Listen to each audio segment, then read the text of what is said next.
Yang perlu dikasih motivasi itu sholat subuh.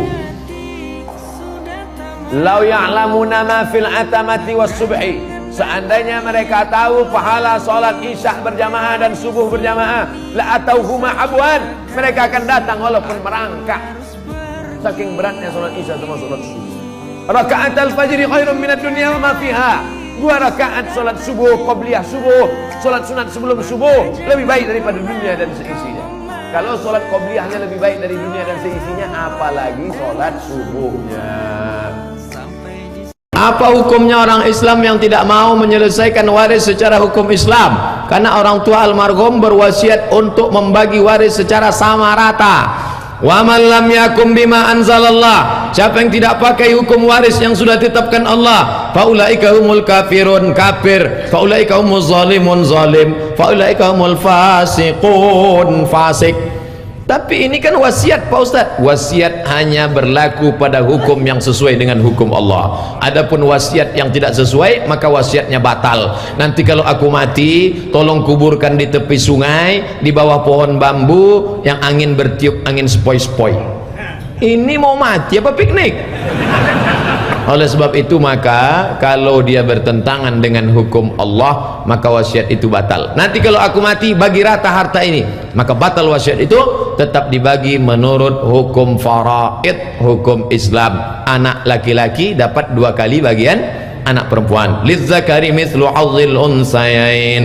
Tapi boleh dibagi rata, anak perempuan 1 orang, anak laki-laki 2 orang. Peninggalan bapaknya 1 M, 1 miliar. Mau mereka bagi rata 333 juta, 333 juta, 333 juta. Apakah boleh mereka bagi rata? Menurut fatwa Asy-Syabakah Al-Islamiyah yang dibimbing oleh Syekh Dr. Abdullah Balfaqih, boleh kalau cukup 3 syarat. Yang pertama, ketiga adik kakak ini akil baligh. Kalau ada salah satu yang belum akil baligh, tidak bisa. Yang kedua, bahwa kelebihan harta itu dia ikhlaskan sebagai tabarruk, sumbangan sosial, jangan dia ungkit-ungkit. Yang ketiga, mereka tahu jatah bagiannya masing-masing. Kalau tahu jatah bagiannya masing-masing, maka boleh dibagi rata. Tapi kalau tidak, nanti dia akan kecewa setelah tahu bagiannya. Kemarin kamu bagi berapa? Saya cuma dapat 300 juta. Oh, coba kemarin pakai hukum faraid, kamu bisa dapat 600. Masa? Orang yang berkecimpung dengan riba azabnya 5. 1, makanannya masuk ke badan berubah jadi darah, darahnya haram, masuk ke jantung, dari jantung naik ke otak, otaknya kotor. Bapak Ibu semua hafal ayatnya. Nasiyatin kadzibatin khotiatin. Nasiyatin ubun-ubun, kadzibatin pembohong, khotiatin penjahat. Yang jahat tangannya, yang jahat kakinya, yang jahat matanya, yang jahat lidahnya, yang jahat kemaluannya, tapi diperintahkan oleh otak. Nggak ada otak, makan otak-otak.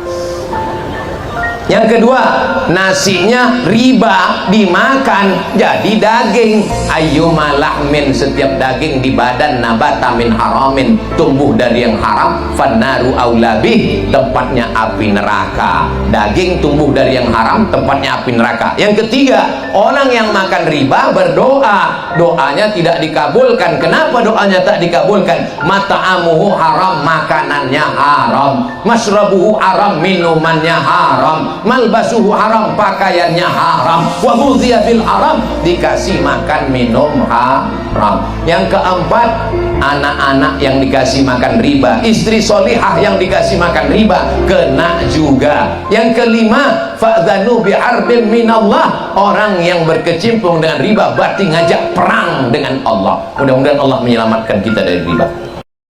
Kalau duit haram itu dimakan, duit haram itu dimakan dalam bentuk nasi, sepiring nasi berubah menjadi setetes darah, setetes darah masuk ke badan menjadi daging, daging membalut tulang. Apa kata Nabi? Ayyuma lahmin, setiap darah daging, nabata min haramin, kalau dia tumbuh dari yang haram, fannaru aulabi, tempatnya api neraka. Kenapa dokter operasi jubahnya warna hijau?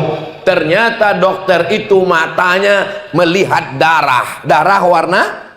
Orang kalau terlalu lama melihat warna merah, nanti dia nggak fokus lagi matanya. supaya dia kembali fokus tajam, maka dia mesti melihat warna hijau. Itulah maka dokter bidan yang ada suruh pakai warna hijau.